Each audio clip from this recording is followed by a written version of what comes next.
Hi everyone and welcome to Taiwan Talks, covering the latest global news and analysis from a Taiwan perspective. I'm Gladys. I'm Rath Wang. As Xi Jinping emerged from an even stronger base, packing allies in the Chinese Communist Party's Central Committee and gaining an unprecedented third term, we look at what this means for China's neighbors, particularly Japan, Taiwan, and the U.S. So joining us in the studio today, we have Ambassador William Stanton, former de facto U.S. ambassador to Taiwan in his capacity as the director of AIT and chair professor of international relations at National Chengchi University. And also we have Dr. Lai I-chung joining us today, president of the Prospect Foundation, former Chinese diplomat in both Japan and the U.S., expert in Taiwan-Japan-China relations. I spoke earlier to Kosuke Takahashi, Jane's Defense Weekly Japan correspondent, covering the latest military news from Tokyo, and Steve Yates, former White House Deputy Assistant to the Vice President for National Security Affairs and chair of the China Policy Initiative at the America First Policy Institute, on the importance of this trilateral relationship. Let's first start talking today about the current state of regional geopolitics, especially as Fumio Kishida starts his second year as Japanese Prime Minister, and Xi Jinping as he embarks on an unprecedented third term as Chinese president. First question goes to President Lai.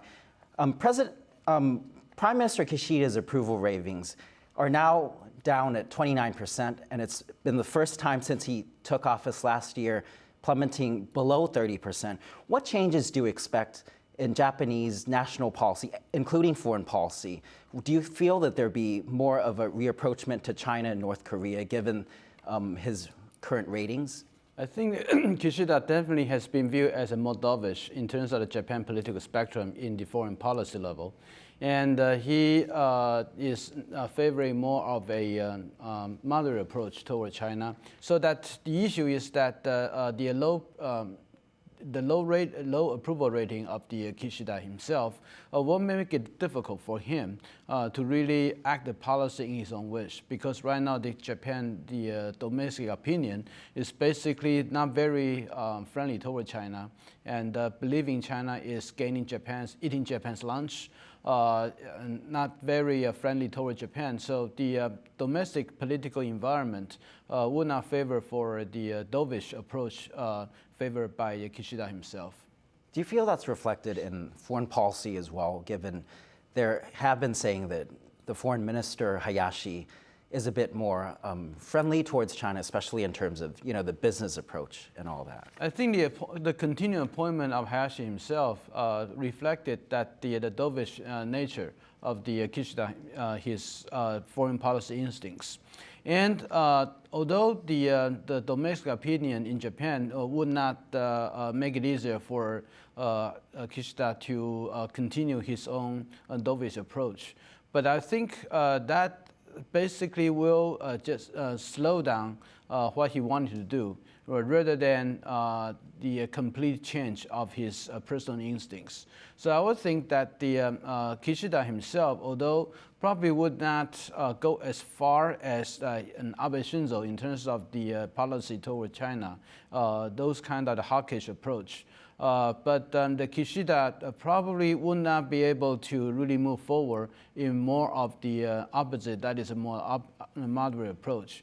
But on the other hand, if we are going to anticipate the policy of Taiwan, we are going to expect that probably more of a stalling positions by Kishida himself, because there's a tendency of Kishida that he does not want the Japan-Taiwan relation to derail what he wanted to have approach about Japan-China relationship.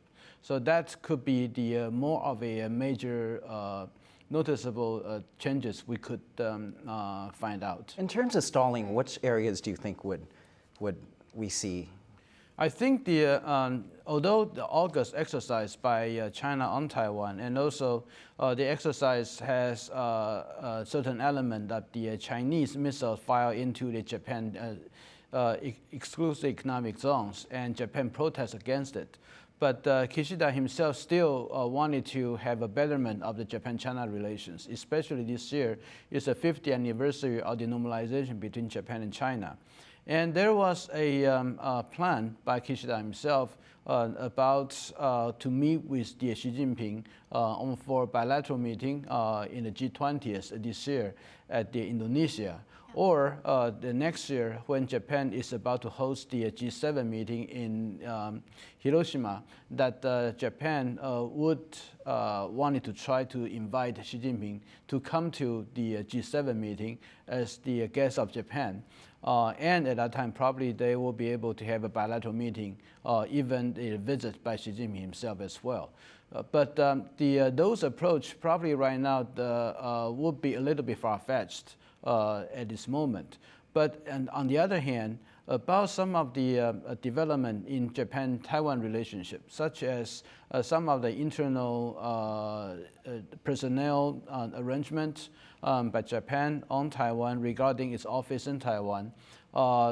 We heard some of the rumors about the personnel ranking could be downgraded rather than the earlier assignment, or the Japan-Taiwan, in terms of the defense cooperation, some of the discussions that hasn't really gone to the level that the Taiwan wanted it. So those are the things that very subtle changes, but indicates that Kishida, possibly his own personal instincts, is reflected upon Foreign Minister Hayashi, his approach regarding how to not to let Japan-Taiwan relation to be obstruction of the Japan-China relationship.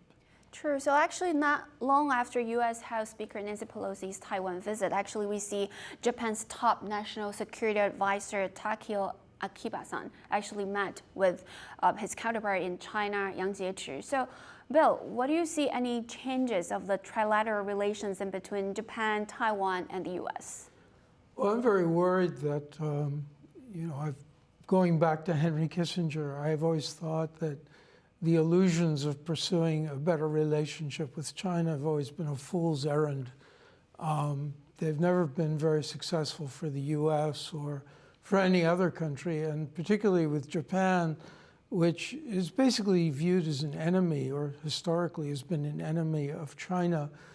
It worries me because, for example, one of the strengths or counterbalancing strengths that we now have is the Quad, where the United States and Japan and India and Australia have joined together to say we have to counter the aggression from China. So it worries me that for whatever reasons or however minimal it might be, these efforts to basically have a better relationship with China, I not only think are ill-fated, but are probably in the long run a bit unwise. Far be it from me to tell the Japanese what's wise or not. They're smart people, but it's troubling to me that we've had this big change since Abe, died, unfortunately. That there seems to be this this newfound desire to have a great relationship with China. I think it's troubling, and it's a problem for Taiwan as well. Not to mention the military part, right? Yeah, the military is, where is that going to go? It's as it is. I'm worried about the U.S. providing more arms to Taiwan, but my hope has always been that other countries will do more with regard to arms and military cooperation to support Taiwan as well. Lord knows Taiwan needs that support and that help.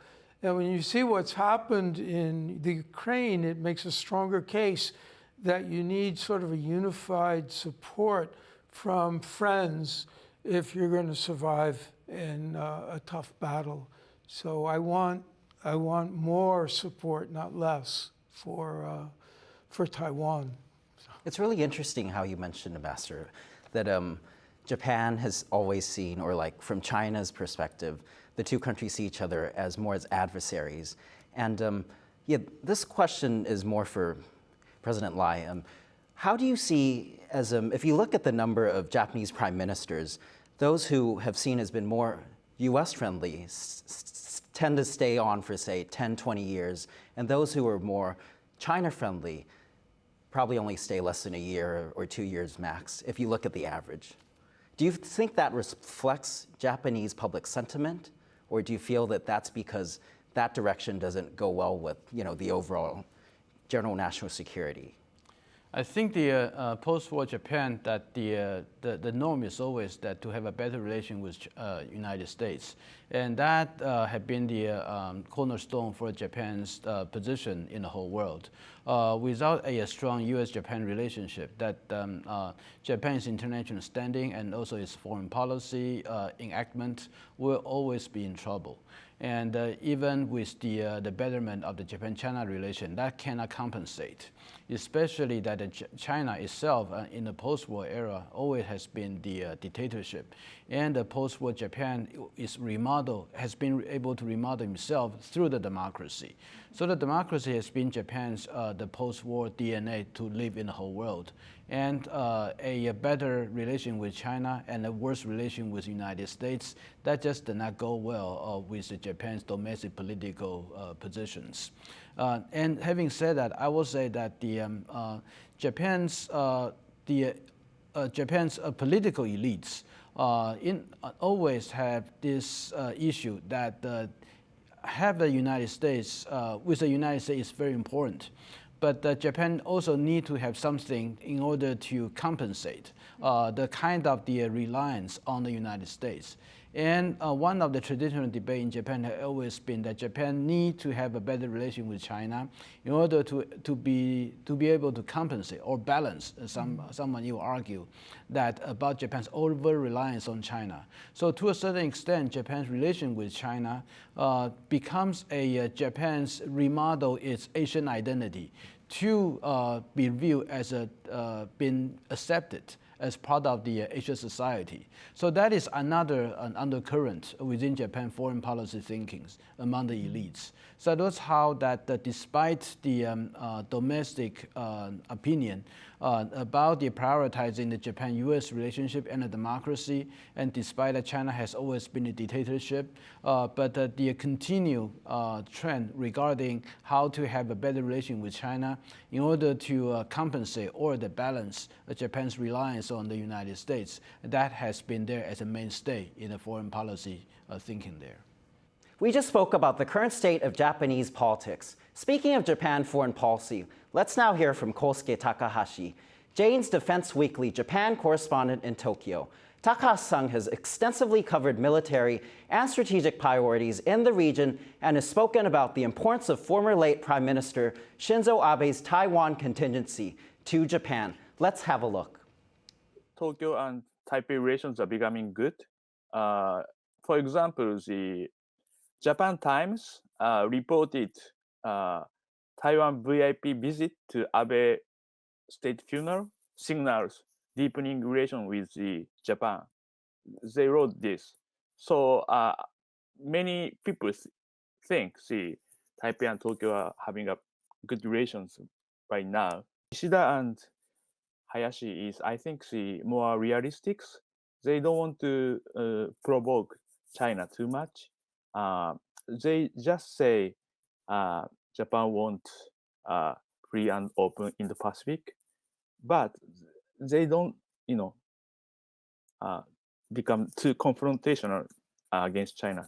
They are very realistic, I think.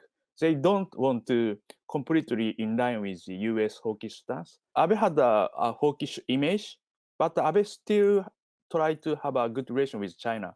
Remember, Abe invited Xi Jinping to come to Tokyo, but that was cancelled because of the COVID-19. So Abe also tried to be sometimes hawkish against China, but at the meantime, he was also took a conciliatory approach to China. This is same in the Kishida administration. What was the reason for not inviting the president and the vice president of Taiwan to Akasaka? They had a regulation in advance that is only the current political leader can be invited. And then in the case of the Taiwanese VIPs, they are former VIPs, right? So they made a decision. The person who they invite is the current leader or a former leaders. In Taiwan's case, the former leaders. So the Japanese government didn't invite. So I just want to say, Taiwanese people, don't worry too much. Japan cherishes the Taiwanese, Taiwan's friendship with Japan, and then Taiwan has a cherish the democracy, cherish the human rights issues, and then we Japanese know Taiwanese people donated a lot to the big earthquake happened in March 2011, and then we really appreciate the Taiwanese people. I think this is Japanese people's consensus. Do you see foreign policy or defense policy changing with Hayashi-san's, the foreign minister of Japan's new stance? I don't think so. We know Hayashi was the former chairperson of Japan-China Friendship Parliamentaries Union. So he was chairman of that. And then after becoming the foreign minister, he quit this position. Japanese right-wing people criticize Hayashi too pro-China, but Japan's foreign policy is basically, unfortunately, in the palm of the American hand, not in Hayashi's hand. We receive the nuclear umbrella of the America. So Japan still now confronting in terms of the security. So Hayashi cannot change this. What about in terms of defense policy? How do you see Japan working with Taiwan or its allies? Or Japan and U.S. and Taiwan are beginning to discuss the trilateral cooperation in security. Japan is now willing to, how can I say, protect the citizens in Taiwan and also in Sakishima Islands. There's many Japanese people. So since China's Xi Jinping administration is becoming more, how can I say, very hawkish dictatorship, so we need to prepare. Everybody think we need to enhance the defense cooperation with the Taipei and the U.S. from now on much more. So you just heard from Japan-based defense analyst Kosuke Takahashi speak to Rath about how Japan's foreign policy under Foreign Minister Hayashi is likely to take course. So, Ambassador, I'm very curious about from a diplomatic angle, we just understand that our Vice President William Lai actually visited Japan, and their foreign minister Hayashi actually refused to refer his name, but just call him that person. From a diplomatic angle, do you think that could be a understanding or actually have something to calculate aside from? Well, I would interpret it as a snub, but I'm not a Japan hand, and perhaps, but from a realistic layman's point of view, it's hard not to see it as a snub. I mean, William Lai is the vice president of Taiwan. To just ignore him, I think is not a great idea. But I suppose there are limitations on what the Japanese feel they can or cannot do. In my experience in dealing with China, almost all of our limitations are self-imposed. That includes the United States. There are many occasions when we've done things that I don't think we should have, that were self-imposed, limitations about what congressmen can come or how long they can stay or what route they would take. So it's not as if I'm saying that the United States is without sin in this regard. But I think it's increasingly important that the United States, Japan, Taiwan, other allies hang together rather than hang separately in dealing with China, and not give the Chinese solace that in fact they're able to divide us. So I prefer to see a stronger position on everybody's part. Yeah. And President Lai, how about your opinion towards this? Do you think it's a strengthening tide with China at the expense of Taiwan for that situation? Ideally, of course, we like to pursue a relationship that is your betterment with China would not at the expense of the relation with Taiwan. We tended to see that those relationships with Taiwan and with China, they came in parallel, so that one relationship, good or bad, would not affect the others. Hopefully that we want to achieve that state. But unfortunately not every country in the whole world would like to see that way. And they tended to see that the relation with Taiwan definitely will be at the expense of the relation with China. And sometimes when they see the bad relation with China, they tended to see that probably that will be opportunity for the Taiwan to gain, which sometimes we take advantage of it, but regrettably in a sense. And I personally will say that in Japan right now, the APEC experience actually proved that you could have a good relation with Taiwan at the same time have a good relation with China. Yeah. And especially that the relation with China, the betterment actually initiate from China. And that process also actually started from the United States. Due to the competition with the U.S., and the recognition in China is that that competition with the U.S. is inevitable, and they wanted to separate the U.S. allies in order to prevent them from encircling China. And so that they look at the U.S.-Japan alliances, they look at the U.S. and India relations. From year 2018 all the way to year 2020, that's how the China was proceeding, trying to woo those U.S. allies in order to prevent them from gaining up with the United States against China. So the Japan and India benefit from the process. And so I would say that the good relation with the United States and a good relation with Taiwan actually helped them for their relationship with China. And I hope that the history will teach them this lesson. And I also encourage that the current Japan leadership and political elites will take this cue from the former Prime Minister Abe Shinzo. Yeah, it shouldn't be the zero-sum game, right, in between all the countries' relations and considering all the interest. Yeah, we hope that should be the case. But still, realistically, right now, not many people thought it that way. I will also say that in terms of economy, it is true that Japan, when they look at Japan's in a very difficult economic positions, and they look at China, and China seems to be more important to Japan right now. Just look at the Japan export to China and China export to Japan. The exportation to Japan only about 5% of Chinese total export, but the export to China occupy about 20% of Japan's total export. So that it is very uneven relationship and make Japan more vulnerable. And it is tempting in this difficult time that Japan would tend to see a good relations, or at least a somehow a smooth relation with China. That's going to be important for economic survival. But you could also take it as opportunity for the structural reform of your economy, so that you can change this uneven relationship to somehow a more independent and a more robust resilience level. So that really depends on how you look at it.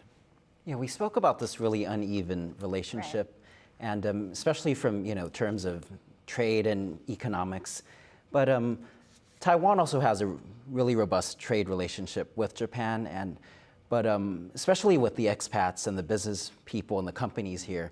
Foreign Minister Hayashi mentioned earlier this year, I believe, that in the event of a Taiwan emergency, he discussed with Taiwan how to formulate a plan to evacuate Japanese expats, but spoke short of what that would mean for regional and Taiwan security. Do you feel that that is because of his consideration of the relationship with China, or do you feel that that isn't on the agenda yet? I will say that when you talk about Taiwan contingency, and the only thing he talks about the contingency in the issue with Taiwan is about evacuation by Japanese national from Taiwan. That gave a very, very negative signal. Right. Is that he is only thinking about how to get out of this mess and leaving Taiwan under the bus to a certain extent, if it seems like that. I will say that this is not the kind of discussion we have during the Abe as a prime minister during those times, that we actually were able to proceed to a certain level of security discussions. It's not just about how to evacuate Japanese nationals from Taiwan, because all those talks made me feel that the redux of the 1996, during that time at the Taiwan Strait crisis, the Hashimoto, at that time, he was the Japan prime minister. All he thought about was that how to get out of those Japanese people from Taiwan, rather than how to work with the U.S. in terms of the U.S.-Japan alliances, how Japan could, through that alliances, to guarantee its own security and safety for the interests surrounding Taiwan. Ambassador, do you also feel that things have changed post Abe's death? It's disturbing when you hear people talking about the possibility of evacuating Japanese citizens. I mean, I would be very upset if President Biden or his successor, whoever that may be, perhaps President Biden again, but current polls don't indicate that perhaps. I would be upset if any leader in the United States began to talk about the need to plan for evacuation. I think that would cause many people in Taiwan to despair. I mean, it's not the way you want to be seen, and it's not the way you want to behave. It's almost like saying, well, it's a hopeless situation, so we've got to get going. So I hope we don't see any talk like that in the U.S. Or among any of our allies and friends. I think it's very important that we stand together and not basically give solace to Xi Jinping about what he wants. He'd be very happy to see that. But would you feel that the implications are lighter because this is coming out from the foreign ministry, not the Ministry of Defense or the Ministry of the Interior in Japan? Well, you know, it's one government. It may be different aspects of the same government, but in the first instance, it would probably be the foreign ministry which would be worried about the evacuation of its citizens rather than the military. The military would be asked to implement it.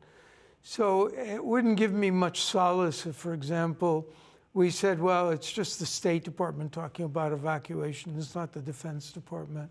I don't think most people would see a big distinction there. And in all of these matters, what matters is public perceptions. It's not who's saying what, it's just what's perceived to be. Sure. So, President, for the past 50 years, do you see any descriptions or analysis from different administrations or prime ministers toward their pro-China or more standing with with Taiwan? Do you see any analysis from different administrations? Especially as a diplomat in Japan. Right.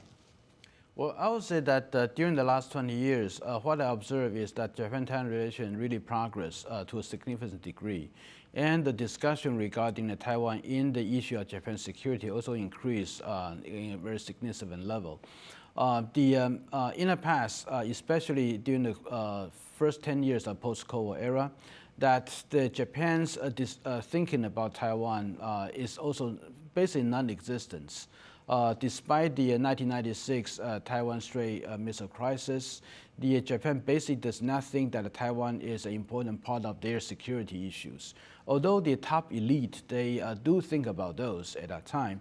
So that's why we have in 1997 the U.S.-Japan guideline redefinitions. And then Japan has its own domestic law to be amended in order to meet the challenge in which Japan first incorporate the so-called contingency in surrounding area. And surrounding an area, which means that in Japan's case, they do not take it as a geographical coverage, although in actuality it is. So that is for the first time the U.S.-Japan alliance and Japan's reacted area will be not just within the Japan territory, but also outside of Japan to the adjacent area, including Taiwan. So that was in 1996, 1997, but the public at that time wasn't really thought about Taiwan that much. And of course, from the year 2000 to all the way to year 2020, what we observe is that Japan started to pay more attention to the security situation near Taiwan. First from its southwest island, and then because of the Chinese activity in Senkaku, and also the Chinese more aggressive behavior in South China Sea, then Japan started to observe that those sea areas, which are important to Japan, and one in the north of Taiwan, and the other in the south of Taiwan. So they started to be more aware of what Taiwan actually means to Japan. But I think that it is later, especially after year 2015 and 16, the Chinese aggressive behavior toward Taiwan started to be more pronounced. That Japan started to find out that this is more of a systematic encroachment by China in Japan's security proper. And so that Taiwan's the positions become more geopolitically important to Japan. On the other hand, the Taiwan democracy also started to register among the general Japan's public their impression, especially after the March 11th, the big earthquake, in which Taiwanese society has donated a huge amount of their aid to Japan that win the Japan public's admirations about the friendship that the Taiwanese people remember about Japan. So it is from the ground level up that the Japan society started to really have a noticeable impression regarding Taiwan, and also because of the Chinese aggressive behavior that make the Taiwan Strait securities becomes more of a accepted concerns among the Japan's public. Of course, we also say that the Prime Minister Abe Shinzo, his personal leadership in leading Japan to pay more attention to this area, that is also very, very important. And so that changed Japan's thinking regarding Taiwan and how Taiwan met Japan geopolitically in a very fundamental way. Sure. Yeah, we spoke about the importance of alliances, and as you mentioned with Dr. Lai, with China's increasing aggression towards Taiwan. Yeah, I wanted to ask Ambassador, what do you feel? Japan is actually beginning formal talks with Canada on intelligence sharing, and also with a number of other countries, the UK and all that, because in large part, China's increased role in the region. Do you feel that will increase as Japan is arguably the US's most important Pacific ally? Yeah, I think it's already increasing. I think I think in a way Xi Jinping has made a miscalculation in being so brusque, so belligerent about the future. His threatening words with regard to Taiwan, I think has alerted a lot of people around the world, other countries, allies certainly, that China now represents more of a threat than perhaps was perceived in the past. And I think that may have been a miscalculation. I think previous leaders of China have been a little bit more subtle and careful in what they say. But it seems like Xi Jinping feels that there are no bars anymore on what he can say or do. And that's certainly going to register with many countries around the world who are going to become increasingly concerned, and will cause them to join together more closely to counter that. So I think it may have been a mistake of calculation to feel that he's strong enough at a time when China is increasingly facing economic problems, an economic downturn. It's facing the problem of semiconductors availability because the U.S. has cut them off from some of the top supplies. When, in fact, there's a whole host of new issues facing China, and it's not a good time to be more belligerent than ever. Right. Yeah, Dr. Lai, do you believe that with Xi's third Congress and with him winning that term and with walking out Hu Jintao, has that raised eyebrows in Japan or in the political circle? I believe so, because Japan, before the 20th National Congress, I talked to several Japanese scholars, and of course we all have our guessing game about who will be staying and who will be out in the Central Standing Committee. And when I look back at those guessings, especially from our Japanese scholars, and every one of them is wrong. And no one really has scored a hit. Almost everyone thought that Wang would stay, but Wang out. And almost everyone thought that Hu Chunhua probably could succeed as a premier, and Hu Chunhua right now even could not maintain his seat at the political bureau. So that this is a complete surprise to a lot of people in Taiwan, but I also believe that to a lot of Japanese China watchers as well. And with Xi Jinping right now in full control of everything, and signifies a kind of hardline approach that in both of the foreign policy as well as economic policy, I think Japan has a lot of reason to worry. Yeah, so we are talking about the trilateral relationship in between Taiwan, the U.S., and Japan, and we are now going to hear more from Washington, D.C. Speaking of the U.S. and its allies in working together to counter China's aggression, let's now take a look at the current public sentiment in the U.S. with Xi's third term. According to the Pew Research Center, one of the U.S.'s largest nonpartisan think tanks, 30% of Americans across all walks of life and political affiliations believe that Xi Jinping's re-election in light of the National CCP Congress was very serious, with another 41% seeing Xi's third term as somewhat serious. 82% of Americans surveyed were concerned about tensions in the Taiwan Strait and equally about economic competition with China, while more than half of Americans surveyed, 54% believe that senior U.S. officials should continue to visit Taiwan. Also based in Washington, D.C., let's now hear from Steve Yates, chair of the China Policy Initiative at the America First Policy Institute, former White House Deputy Assistant to the Vice President for National Security Affairs, on why Japan is arguably Taiwan's most critical partner and how both countries can work to maintain regional security alongside the United States. Let's take a look. Japan would suffer by way of having a People's Liberation Army blockade of Taiwan because those supply lines run parallel to Taiwan from Middle East through Southeast Asia up to Japan. And so Japan would have a national interest in trying to avoid that blockade and defeat a blockade should it happen. So I think there's strong mutual interest. The question is how the government of Taiwan, the government of the United States, and the government of Japan can make forward progress together. Steve, you have mentioned how important Japan is to Taiwan, and it is arguably the most important relationship for Taiwan, aside from the United States, or even more important. Can you talk a bit how Japan-Taiwan relations can be further strengthened? Well, I think from an American point of view, it's important to see that Taiwan-Japan relations are a very strategically important component of the U.S.-Japan alliance.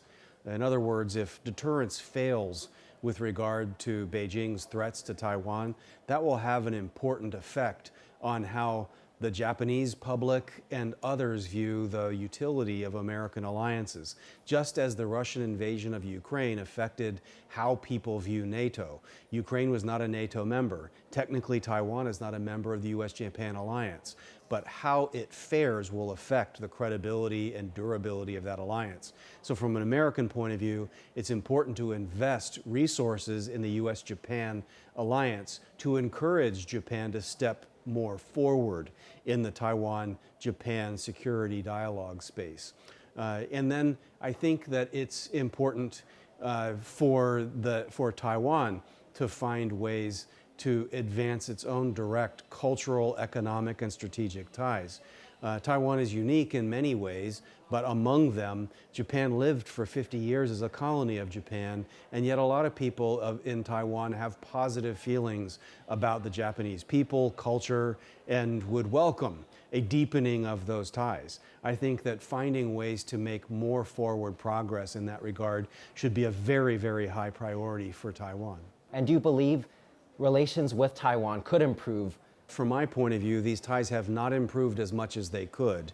But what progress has been made is driven primarily by how negatively governments and people around the world see Xi Jinping and his approach to crushing Hong Kong, empowering wolf warriors to denigrate the United States and our allies, basically internationalizing their political warfare. And some of their expansive military exercises around Speaker Pelosi's visit left a very negative impression upon people. So I think it's those negatives that have provoked open-mindedness about improving those ties. I hope that that can be matched with a positive view about the value of the Taiwan-Japan ties and the triangular relationship with the United States in that.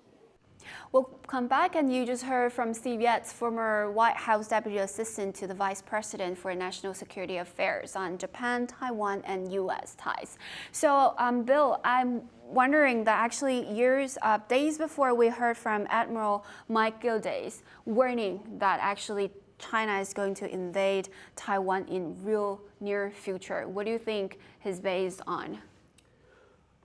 Well, I suspect it's only speculation, but I don't know because I'm not privy to the intelligence he may be looking at.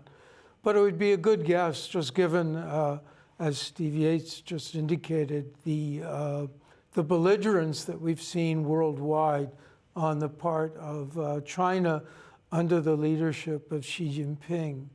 What worries me is that in the coming elections, it doesn't seem like foreign affairs are taking a prominent place. And I think that's unfortunate because everybody, of course, is concerned about inflation. They're concerned about jobs. They're concerned about crime, about economic issues in general. Not enough people, I think, are concerned enough about the global situation. And so I think it's important. I'd like to see more discussion on the part of upcoming candidates to give their views on issues like our allies, about our need to ensure peace, particularly in the areas of conflict in the world, potential areas like the Far East. And one of the most important issues is what are we going to do about China? Because China does represent a real threat. We had the director of the FBI, the Attorney General of the United States, and several other key officials talking about some of the crimes that are being committed by Chinese citizens on American soil, involving whether fox hunts to force people back into China because they want them to force technology theft, and other crimes. And the very fact that actually they made that announcement today struck me, the timing of it, right just at the end of the party Congress, might have been an indication to remind people of the threat that China also represents to the United States, and that we need to be aware of it, we need to take action on it, and it's a matter of concern to all Americans, not just to the FBI. So I think this is a positive step, simply because there are a lot of threats that go beyond just beyond our economic concerns. Sure. It's interesting how you mentioned the threat from China. Dr. Lai, I wanted to ask you about this recent approval of sale from the U.S. State Department to Japan of SM-6 missiles. Is this a message that the U.S. is sending to Japan, and perhaps also to its allies in the Pacific, including Taiwan, that it's upping its game in the midst of Xi's third term? Well, some of the sale probably has been approved prior to the 20th National Congress. But I think we do see a trend that the U.S. wanted to beef up its presence as well as its allies in these regions about the capability to meet with Chinese challenge. And we do know that the Chinese challenge is not just about Taiwan, also to Japan, to India, to Vietnam, to Philippines. So all of the countries surrounding China will be affected. Yeah. And with Xi Jinping have a secure third term, but also the way that he pushed forward, and the political reports in the 20th National Congress of the CCP indicated, is that Xi Jinping is going to take a very aggressive action against Taiwan, and also would like to up the game against the United States in the globe to establish its own sphere of influence and to establish an alternative world system outside of the United States. So those are very, very serious challenges. And Xi Jinping seems to be determined to put that in the agenda for the next 5 years. So that's how serious that we have to face it. And I believe that his warning regarding what China, we need to prepare China this year or next year, that indicates that kind of seriousness that the people need to face against this very aggressive Xi Jinping and all those wolf warriors behavior by his diplomats. Do you feel that perhaps a Taiwan contingency talk could happen between the U.S., Japan, and Taiwan? I hope that could happen. I also was dying for that to happen. And we do know that they are not only the United States wanting to happen, but also Japan's defense establishment is also very much worried about the Chinese behavior and want that to happen. And but there are some bureaucratic obstructions from the Japan side regarding who will be in charge and how that needs to be proceed not to violate the overall policy toward China, and that become a hindrance, and hope that can be lifted very soon. Ambassador, do you think that will change from the U.S. perspective? Well, Dr. I Lai hope mentioned so, because we're talking about he's about to enter Xi Jinping his third term and 5 years. But he's got plans to stay for maybe the next 15 years. He may be around for a long time. And so I think we need to think beyond the immediate horizon and think about long-term, how is it that we're going to counter the threat that the PRC, particularly under its new leadership or its renewed leadership, how we're going to counter that. So I certainly hope that we engage in very constructive, pragmatic dialogue, including about weapon systems, about coordination, cooperation. Yeah, how about some benefits or positive developments aside from all the threats filling phenomenon now felt on the island? Well, among other things, I think some of the steps we're already taking in terms of we're limiting who we give semiconductors to, which is, I think, an important step forward, which really retards what the PRC is going to be able to do. And of course, Taiwan plays an essential role in that.